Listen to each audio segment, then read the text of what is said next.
오늘은 동산지기 예수라는 제목으로 여러분과 함께 은혜를 나누려고 합니다. 일본 영화 중에 가끔 아주 감동적인 영화가 있습니다. 얼마 전에 조금씩 천천히 안녕이라는 일본 영화를 봤는데요. 일본 말로는 나가이 오와카레, 이게 직역을 하면 긴 이별이라는 뜻입니다. 근데 이 영화가 어떤 영화인가 하면 치매 노인의 이야기예요. 알츠하이머, 치매병에 걸린 아버지가 조금씩 기억을 잃어가면서 가족과 이별하는 그런 내용인데요.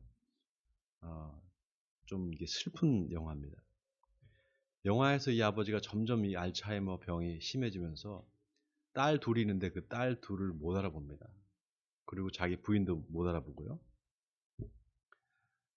그리고 자꾸 자기가 지금 이제 집이 있고 거기서 살고 있으면서 자꾸 집으로 가야 된다, 집으로 가야 된다 그러는 거예요. 그러니까 이제 부인하고 딸들이 아마 어릴 때 살던 그 집을 다시 가고 싶은 모양이다 해서 어릴 때 이제 신혼 때 아이들을 낳고 막 이제 키우던 그때에 살았던 집으로 찾아갑니다. 근데도 여전히 거기서도 집으로 가야 된다, 집으로 가야 된다.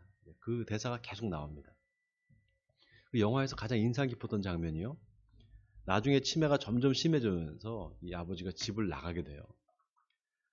다행히 이제 휴대폰으로 위치 추적 장치를 해놔서 이제 아버지가 어디 있는지 금방 찾을 수 있게 됩니다. 근데 아버지가 어디 갔는지 보니까 놀이공원에 가 계신 거예요. 그래서 부인과 딸들이 급히 그 놀이공원에 이제 가서 아버지를 찾는데 보니까 아버지가 그 회전 목마를 타고 있는 거예요. 어떤 초등학교 여자아이 둘하고. 근데 그 순간 이제 이 딸들하고 어머니하고 과거 기억이 떠오르는 거예요. 옛날에 그 놀이공원에 셋이서 그 엄마하고 딸 둘이 왔던 기억이 있는 겁니다. 근데 그날 많이 비가 와서 어머니가 전화를 한 거예요. 자기 남편한테. 좀 우산을 갖고 와달라고. 그래서 그 아빠가 우산을 가지고 공원에 왔던 기억을 떠올렸어요. 근데 그러고 보니까 그 아버지가 회전목마를 타고 있는 아버지가 손에 우산 3개를 가지고 있는 거예요. 그걸 보면서 딸들이 마음이 아파서 울면서 회전목마를 타고 있는 아버지한테 아빠 하면서 이렇게 소리를 지르면서 손을 흔드니까 그 아버지가 딸들을 보면서 부인을 보면서 빙긋이 웃는 그 장면이 아주 인상 깊었습니다. 그 영화를 보면서 인간이라는 게 도대체 뭘까 다시 생각하게 됐습니다. 여러분, 내가 나일 수 있는 근거가 뭘까요? 내가 나일 수 있는 근거, 바로 내 기억이죠. 젊었을 때 기억, 어릴 때 기억, 또 사랑하고 결혼을 하고 또 자식을 놓고 자식을 키우고 그 모든 기억들이 나로 만들어주는 거 아니겠습니까? 근데 그 기억들이 사라지면서 나라는 것도 없어지는 겁니다. 내가 나를 기억할 수 없다면 더 이상 내가 아닌 거죠. 그런 의미에서 참 우리 인생이라는 게 참 허무하구나 이런 생각을 하게 됩니다. 근데 또 생각해 보면은요. 누군가 나를 기억해 준다면, 그래서 내가 나를 기억 못해도 다른 사람이 나를 기억해 준다면 그 사람의 기억 속에 나는 죽은 게 아니라 살아있는 게 아닐까 이런 생각을 해봤습니다. 여러분, 우리가 지금 현재를 살아가고 있잖아요. 근데 이 산다는 말이 참 묘한 게요. 그럼 과거는 지나가고 없어진 거냐? 그게 아닙니다. 현재를 살면서 늘 과거에서 못 벗어나는 사람들이 있죠. 옛날 과거에 내가 이러이러한 사람이었다. 또 이런 일을 했었다. 과거에 화려했던 삶을 이야기하는 사람들이 있습니다. 그런 사람은 현재를 살지만 과거를 살고 있는 거죠. 그래서 과거가 끝이 아니라 얼마든지 과거를 소환해서 현재를 살 수가 있습니다. 어떤 방식으로 현재를 살 수 있느냐? 기억하는 방식으로. 기억하는 방식으로 우리는 과거를 살 수 있습니다. 또 미래도 마찬가지입니다. 미래가 아직 오지 않았잖아요. 그런데 인간은 미래를 바라봅니다. 미래에 내가 이런 사람이 돼 있을 거야. 꿈을 말하고 또 꿈을 이루려고 합니다. 그러니까 현재를 살지만 미래를 끌어당겨서 살고 있는 거죠. 기대라는 방식으로 미래를 또 우리는 살 수가 있습니다. 그러니까 사실 우리가 현재를 살지만 과거와 미래를 다 같이 살고 있다라고 말할 수 있습니다. 자, 오늘 본문에 예수님의 부활에 대한 이야기가 나옵니다. 여러분, 이게 2000년 전에 일어났던 일이잖아요. 과거의 사건이죠. 예수를 믿는 사람들은 이 사건이 진짜 일어났었다라고 믿습니다.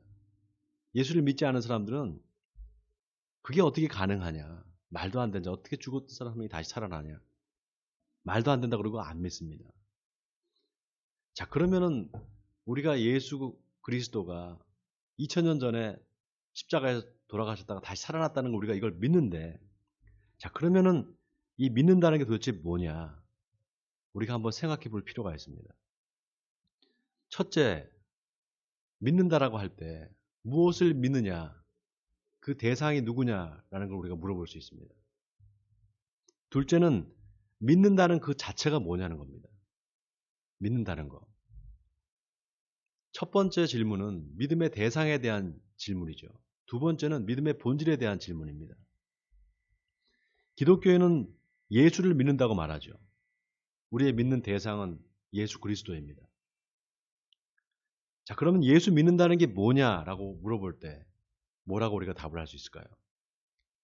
예수를 믿는데, 우리가 그 믿음의 대상인 예수를 믿는데 그 예수 믿는다는 건 도대체 뭘까?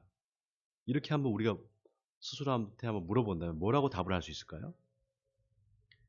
예를 들어서 우리가 어린아이가 이렇게 자라서 어른이 될 걸 믿는다 이렇게 말하지 않죠. 어린아이가 자라서 어른이 될 거를 아는 겁니다. 그렇죠? 믿는다고 말하지 않습니다. 아는 것과 믿는 것이 이렇게 다릅니다. 아는 걸 굳이 믿는다고 말하지 않아요. 그럴 필요가 없죠. 이 말은 뭡니까? 믿음에는 모른다는 게 전제되어 있다는 거예요. 내가 알면은 믿는다고 말 안 하죠. 믿음 자체는 이미 모른다는 사실이 전제되어 있는 겁니다. 어떻게 될지 몰라요. 그런데 믿는 겁니다. 내가 오늘 코로나 백신을 맞았는데 내일 어떻게 될지 몰라요. 갑자기 부작용으로 죽을 수도 있습니다. 그러나 괜찮겠지 하고 믿는 거죠. 괜찮겠지 하고 믿는 겁니다. 하나님이 지켜주실 거야 이렇게 믿는 거죠. 이렇게 항상 믿음은 불확실성을 바닥에 깔고 있습니다. 자, 오늘 본문에 예수님이 부활하신 것을 제자들이 믿지를 않습니다. 새벽에 예수님의 무덤에 간 막달라 마리아가 예수님의 시체가 없어졌다는 것을 발견합니다. 그리고 제자들한테 달려와서 그걸 알려줍니다. 그 말을 듣고 베드로와 요한이 무덤으로 달려갑니다. 무덤에 도착해서 무덤 안을 들여다보니까 예수님의 시신이 사라진 거예요. 자, 그런데 본문 8절을 보세요. 본문 8절에 보니까 그때해야 무덤에 먼저 갔던 그 다른 제자도 들어가 보고 믿더라. 자, 먼저 들어간 제자는 베드로였습니다. 나중에 들어간 제자는 요한이었어요. 그 요한과 베드로가 예수님의 무덤에 들어가 보고 믿었다는 거예요. 자, 여기 믿었다는 게 뭘 믿었다는 걸까? 예수님이 부활했다는 것을 믿었다는 게 아닙니다. 막달라 마리아가 예수님의 시체가 없어졌다 그러는데 그 말이 사실인지 아닌지 직접 들어가 보고 이제 믿게 됐다 이 말이에요. 자, 그 다음 구절을 보세요. 우리 구절 같이 한번 읽어볼까요? 네, 시작. 그들은 성경에 그가 죽은 자 가운데서 다시 살아나야 하리라 하신 말씀을 아직 알지 못하더라. 자, 여기 안다라는 단어가 나와요. 여러분, 안다라는 건 뭡니까? 내가 직접 경험해서 안다는 겁니다. 내가 직접 경험해서 알 수 있는 거예요. 하나님의 말씀이 참이고 진리라는 사실을 내가 믿고 그게 내 삶에서 체험이 될 때 그때 비로소 내가 말씀을 안다라고 말할 수 있습니다. 아, 나 이 말씀 알아. 이 말씀이 진짜인 거를 내가 알아. 이렇게 말할 수 있어요. 그전에는 뭡니까? 믿는 거죠. 그 말씀을 믿는 겁니다. 자, 이게 믿는 것과 아는 것의 차이예요. 조금 감이 오시나요? 네. 자, 제자들이 성경에 예수가 다시 살아날 거라는 말씀을 아직 알지 못했다는 게 바로 그 뜻이에요. 아직까지 부활을 직접적으로 체험하지 못했다는 겁니다. 그래서 제자들이 그만 각자 자기 집으로 돌아가 버려요. 예수님이 부활하셨다는 사실을 믿었다면 막 찾아다녔겠죠. 근데 제자들이 부활했다는 사실을 믿지 못하니까 그냥 각자 집으로 돌아간 겁니다. 자, 그리고 이제 막달라 마리아만 남게 돼요. 그리고 무덤 밖에서 막달라 마리아가 울면서 그 무덤 안을 들여다보니까 이게 어찌된 일입니까? 무덤 안에 흰옷 입은 두 천사가 있는 겁니다. 자, 이 부분이 마태복음에는요, 천사가 한 명으로 나옵니다. 마가복음에는 흰옷을 입은 한 청년이 있었다고 나와요. 누가복음에는 찬란한 옷을 입은 두 사람이 있었다고 나옵니다. 다 틀려요. 자, 오늘 본문에는 두 천사가 있었다. 그런데 그 두 천사가 어떻게 하고 있느냐? 하나는 예수님의 시체 뉘었던 곳 머리 쪽에, 하나는 발 쪽에 앉아 있었다. 이렇게 나와 있습니다. 여러분, 이 모습을 한번 머릿속으로 상상해 보세요. 천사가 둘이, 흰옷을 입은 두 천사가 하나는 예수님이 뉘었던 그 머리 쪽에, 하나는 발 쪽에 앉아 있었다는 거예요. 자, 이 PPT를 한번 보여주세요. PPT를 보여주세요. 네. 자, 이게 뭡니까, 여러분? 언약궤예요, 언약궤. 자, 언약궤의 모습이 이렇게 돼 있습니다. 다음 장 넘겨주세요. 언약궤 안에 뭐가 들어있느냐? 다음 장 넘겨주세요. 언약궤 안에 세 가지 성물이 들어있습니다. 뭐가 들어있죠? 첫째, 십계명 돌판. 그죠? 그 다음에 아론의 쌍난 지팡이, 그 다음에 만나 항아리. 이 세 개가 들어있어요. 자, 예수님이 내가 율법을 폐하러 온 게 아니라 완성하러 왔다고 그랬습니다. 바로 십계명 율법을 말하는 거죠. 또 아론의 쌍난 지팡이는 뭘 상징하느냐? 부활을 상징합니다. 나는 부활이요 생명이 나를 믿는 자는 죽어도 살겠고 무릇 살아서 나를 믿는 자는 영원히 죽지 아니하리라. 자, 그리고 만나 항아리는 그럼 뭘까요? 너희 조상들은 하늘에서 내리는 만나를 먹고도 죽었거니와 나는 하늘에서 내려오는 산떡이니 나를 먹는 자는 죽지 아니하리라. 자, 이 세 가지가 전부 다 누구를 상징하고 있느냐? 예수님을 상징하고 있어요. 자, 이 세 가지의 성물, 예수님을 상징하는 이 세 가지의 성물을 언약궤 안에다가 넣고 그 다음에 뚜껑을 덮습니다. 그 덮개 모양이 지금 이렇게 생긴 거예요, 여러분. 천사가 둘이서 날개를 뻗어서 서로 앉아 있습니다. 펴서. 자, 그러면 이 언약궤가 뭐라는 겁니까? 지금 이 언약궤가 결국 뭐라는 거죠? 예수님의 무덤이라는 거예요. 예수님의 관입니다. 그 무덤에 지금 두 천사가 와서 예수님의 시신의 하나는 머리 쪽에 하나는 발 쪽에 앉아 있는 거예요. 무덤 안에 두 천사의 모습과 언약궤의 모습이 똑같습니다. 이게 마치 그림 문자와 같아요. 자, 결국 사도 요한이 뭘 여기서 말하고 싶은 것인가? 성경에 하나님의 말씀이 이루어졌다는 겁니다. 바로 성경에 그가 죽은 자 가운데서 다시 살아나야 하리라 하신 말씀이 이루어졌다는 거예요. 아멘입니까, 여러분? 자, 그 다음 13절을 보세요. 13절에 두 천사가 마리아한테 여자여 어찌하여 우느냐? 그러니까 마리아가 사람들이 내 주님을 옮겨다가 어디 두었는지 모르겠습니다. 이렇게 말합니다. 그리고 뒤를 돌아보는데 예수님이 서 계시는 거예요. 근데 이 마리아가 예수님을 몰라봅니다. 그때 예수님이 여자여 어찌하여 울며 누구를 찾느냐 그러니까 마리아가 예수님을 보면서 동산지기인 줄 알았다 이렇게 나와 있습니다. 그리고 당신이 옮겼거든 어디 두었는지 알려주소서 그러면 내가 가져가겠습니다 이렇게 말합니다. 그러니까 예수님이 마리아야 이름을 부르세요. 그제서야 마리아가 예수님을 알아보고 라보니 선생님 이렇게 말합니다. 자, 막달라 마리아가 처음에 예수님을 몰라봤어요. 어떻게 예수님을 몰라볼 수가 있을까? 예수님을 모르는 사람도 아닌데 3년 동안 예수님을 쫓아다녔는데 여러분 누가복음에 보면은 엠마오로 내려가는 두 제자한테 예수님이 나타나십니다. 그런데 마가가 그걸 기록하면서 예수께서 다른 모양으로 그들에게 나타나셨다 이렇게 나와 있습니다. 다른 모양으로 나타나셨다는 거예요. 그럼 뭘 말하는 겁니까? 뭔가 예수님의 모습에 변화가 있었다는 거예요. 그 전과는 다른 모습이었다는 겁니다. 자, 오늘 본문에 막달라 마리아가 예수님을 동산지기로 알았다 이렇게 나와 있습니다. 여러분, 이게 마리아의 증언이잖아요. 마리아가 직접 본 사실을 사도 요한한테 말했고 사도 요한이 그걸 기록한 거란 말이죠.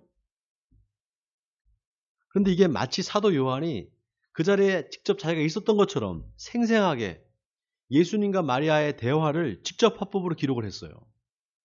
직접 화법으로 기록을 해놨습니다. 여러분, 지난주 설교 기억나십니까? 지난주에 예수님이 묻힌 곳이 어디였다 그랬습니까? 예수님이 묻힌 곳에 동산이 있고 그 동산 안에 새 무덤에 예수님이 묻히셨다 그랬어요. 여러분 기억나십니까? 그 동산이 태초에 하나님이 창조하신 에덴 동산을 가리키는 일종의 메타포라고 말씀드렸어요. 자, 그 동산이 에덴 동산을 가리킨다면 마리아가 예수님을 보고 동산지기인 줄 알았다는 게 뭘 말하는 겁니까, 이게? 아니, 뭐 동산이 있으니까 동산지기로 알았겠죠. 여러분 그렇게 생각할 수 있죠. 근데 여러분, 성경이 그렇게 단순하지가 않습니다. 사도 요한이 이 말을 기록하면서 뭔가 여기다 메시지를 담고 있는 거예요. 그걸 우리가 발견해야 됩니다. 자, 마리아가 예수님을 보고 동산지기인 줄 알았다. 그 동산이 에덴 동산을 상징한다면 부활하신 예수님이 뭐라는 거예요? 바로 제2의 아담이라는 겁니다. 지난주에 태초에 하나님이 천지를 창조하시니라. 히브리 말로 베레시트 바라 엘로힘 에 타사마임 베하 아레츠. 이때 창조하다. 베레시트 바라 엘로힘. 하나님이 창조하시다. 바라 엘로힘. 이 창조하시다라는 말이 어디 또 나오는가? 이사야서 43장 1절에 나옵니다. 야곱아, 너를 창조하신 여호와께서 지금 말씀하시느라. 이스라엘아, 너를 지으신 이가 지금 말씀하시느니라. 너는 두려워하지 말라. 내가 너를 구속하였고 내가 너를 지명하여 불렀나니 너는 내 것이라. 이스라엘을 창조하신 하나님이 그들을 구원하실 거라는 겁니다. 이건 뭘 말하는 겁니까? 구원이 곧 새로운 창조라는 거예요. 다시 말해서 하나님이 세상을 구원하시는데 어떤 방법으로 구원하시는가? 새롭게 창조하시는 걸로 구원하신다는 겁니다. 그래서 고린도후서 5장 17절에서 사도 바울은 그런즉 누구든지 그리스도 안에 있으면 새로운 피조물이라. 이전 것은 지나갔으니 보라 새 것이 되어졌다. 이렇게 고백을 했습니다. 밤에 예수님을 찾아온 니고데모가 사람이 어떻게 하면 거듭날 수 있습니까? 모태에 들어갔다가 다시 나와야 됩니까? 물어볼 때 예수님이 내가 진실로 진실로 내게 이르노니 사람이 물과 성령으로 거듭나지 아니하면 하나님의 나라에 들어갈 수 없느니라 이렇게 말씀하셨습니다. 여러분, 사람이 거듭난다는 것은 죽어서 다시 태어나는 게 아닙니다. 지금 현재 내 존재가 변화되는 겁니다. 내 신분이 변화되는 겁니다. 하나님의 자녀로, 종에서 하나님의 자녀로, 죄인에서 의인으로 내 신분이 변화되는 겁니다. 죽으면 천국에 가서 영원히 살 거다. 여러분, 천국은 거듭난 사람만 갈 수 있습니다. 그러니까 천국에 가려면 먼저 이 땅에서 거듭나야 돼요. 아멘입니까, 여러분? 근데 예수를 믿는데 거듭나지 못했다. 천국에 못 갑니다. 사람이 거듭나지 않으면 하나님의 나라를 볼 수 없느니라 그랬어요. 먼저 봐야 됩니다. 먼저 볼 수 있어야 돼요. 하나님의 나라를. 이 말은 영적인 눈이 열려야 된다는 거예요. 자, 오늘 마리아가 보니까 예수님이 동산지기 같이 보였어요. 왜 동산지기로 보였을까요, 여러분? 예수님이 동산지기의 모습으로 나타나셨기 때문이에요. 우리가 하나님이 자기를 나타내신다는 것을 계시다 이렇게 말합니다. 하나님이 자기를 나타내신 것을 우리가 다른 말로 계시라고 말해요. 여러분, 계시라는 말 들어보셨죠? 자, 오늘 예수님이 등산지기로 나타나셨어요. 이게 계시라면은 이 계시가 뭘 말하고 있는 겁니까? 예수님이 왜 동산지기로 나타났을까요? 이 영적인 눈이 열려야 돼요. 그래야만 하나님의 나라를 볼 수가 있습니다. 여러분, 동산하면 뭐가 생각난다고요? 동산? 태초에 하나님이 창조하신 에덴 동산. 그 에덴 동산이 죄 때문에 오염되고 파괴됐습니다. 그런데 하나님이 그 에덴 동산을 제2의 아담인 예수님을 통해서 다시 새롭게 창조하시는 거예요. 예수님이 동산지기로 나타나신 이유가 바로 그겁니다. 그래서 참 놀라운 게 여러분, 예수님이 마리아한테 마리아야 하시니까 마리아가 그때 비로소 예수님을 알아보고 라보니, 선생님 이렇게 불렀어요. 그때 예수님이 나를 붙들지 말라, 내가 아직 아버지께로 올라가지 아니하였노라 그러면서 뭐라고 하시는가 하면, 너는 내 형제들에게 가서 이르되 내가 내 아버지 곧 너희 아버지 내 하나님 곧 너희 하나님께로 올라간다 하라 하시니. 자, 다 같이 마지막 18절 우리 같이 한번 읽어보겠습니다. 18절입니다. 시작.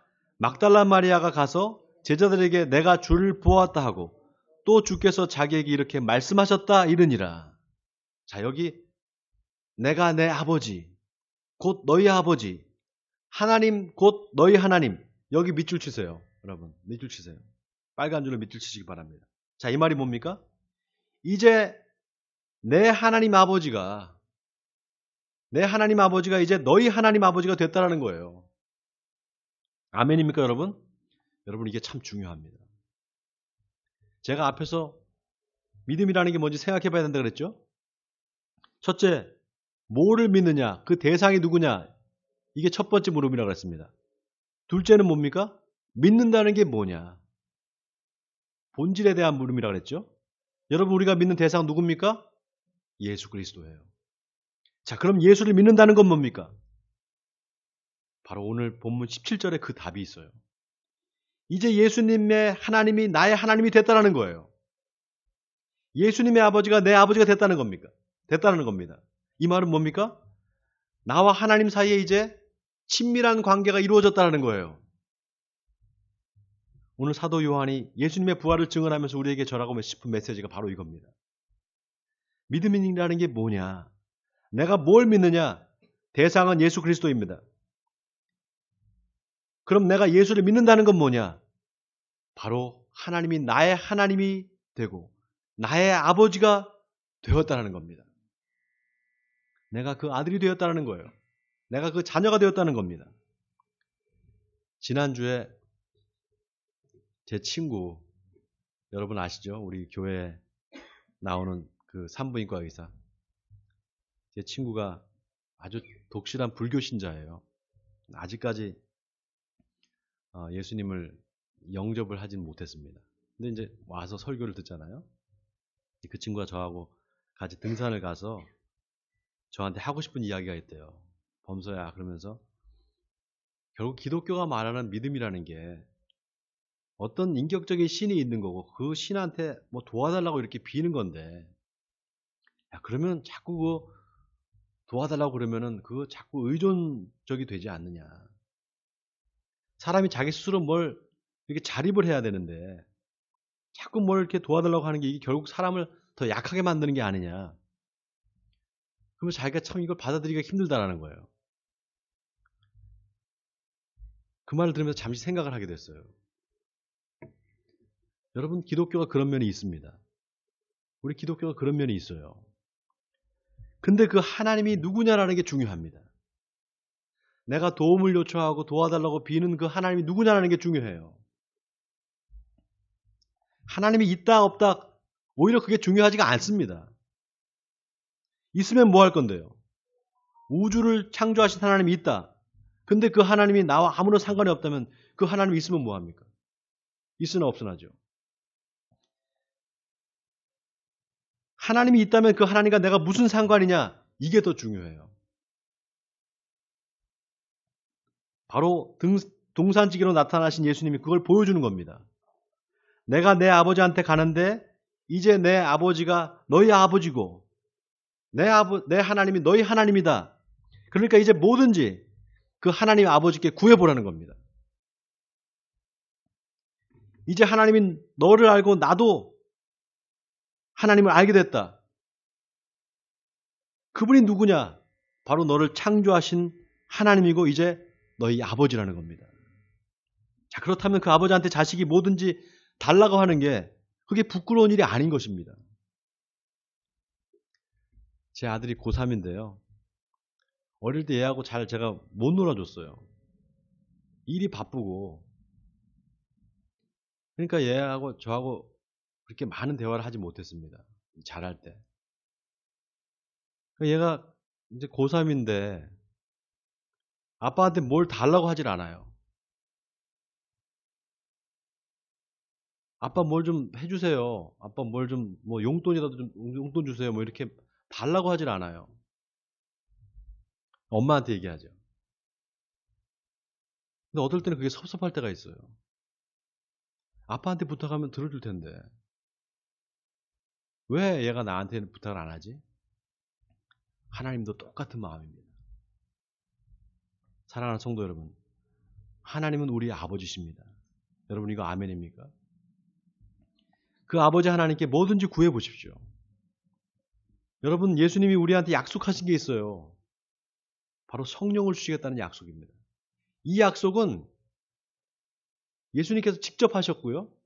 바로 응답해 주셨습니다. 오순절에 바로 그 성령이 임했잖아요. 근데 그 성령이 하시는 일이 뭔가? 커뮤니케이션입니다. 대화 소통이에요. 하나님과 대화할 수 있도록, 하나님과 소통할 수 있도록 해주시는 겁니다. 성령이 하시는 일이 바로 그거예요. 그래서 예수님이 구하라 그러면 너에게 주실 것이요, 찾으라 그리하면 찾아낼 것이요, 문을 두드리라 그리하면 너에게 열릴 것이니 구하는 이마다 받을 것이요, 찾는 이는 찾아낼 것이요, 두드리는 이에게 열릴 것이니라. 이렇게 말씀하시면서 바로 다음에 뭐라고 말씀하셨는가? 너희가 아들이 있는데 떡을 달라 하면 돌을 줄 아버지가 있겠느냐? 생선을 달라 하는데 뱀을 줄 아버지가 있겠느냐? 너희가 자식에게 좋은 것을 줄 줄 알거든. 하물며 너희 하늘 아버지께서 너희에게 좋은 것, 성령을 주시지 않겠느냐? 주시지 않겠느냐? 반드시 주신다는 겁니다. 그러니 구해보라는 거예요. 사랑하는 성도 여러분, 하나님께 구하시기 바랍니다. 솔직히 믿져야 본전 아닙니까? 예? 한번 구해보세요. 만약에 하나님이 계시다면, 제가 지금 믿지 않는 사람들을 향해서 이 말을 하는 겁니다. 믿는 분들을 향해서 하는 게 아니라 믿지 않는, 아직도 계속 의심이 드는, 하나님이 계신지 안 계신지 의심이 드는 분들한테 지금 이 권면을 하는 거예요. 만약에 하나님이 계시다면, 그리고 예수님 말 맞다나 이제 그 하나님이 나의 하나님이고 나의 아버지라면 그 아버지한테 한번 구해봐야죠. 그렇죠? 성령을 주시옵소서. 그래서 하나님 아버지와 내가 소통할 수 있게 해주시옵소서. 대화할 수 있게 해주시옵소서. 이렇게 한번 구해보세요. 그러면 하나님이 반드시 성령을 선물로 줄 줄 믿습니다. 원하기는 하나님이 다른 사람의 하나님이 아니라 바로 저와 여러분의 하나님이 되심을 믿고 그 하나님께 성령을 구하시는 여러분 되시기 바랍니다. 그래서 하나님의 자녀로 이 땅에 살아갈 때 하나님이 주시는 놀라운 축복을 다 받아 누리시는 저와 여러분이 되시길 주님의 이름으로 간절히 축원드립니다.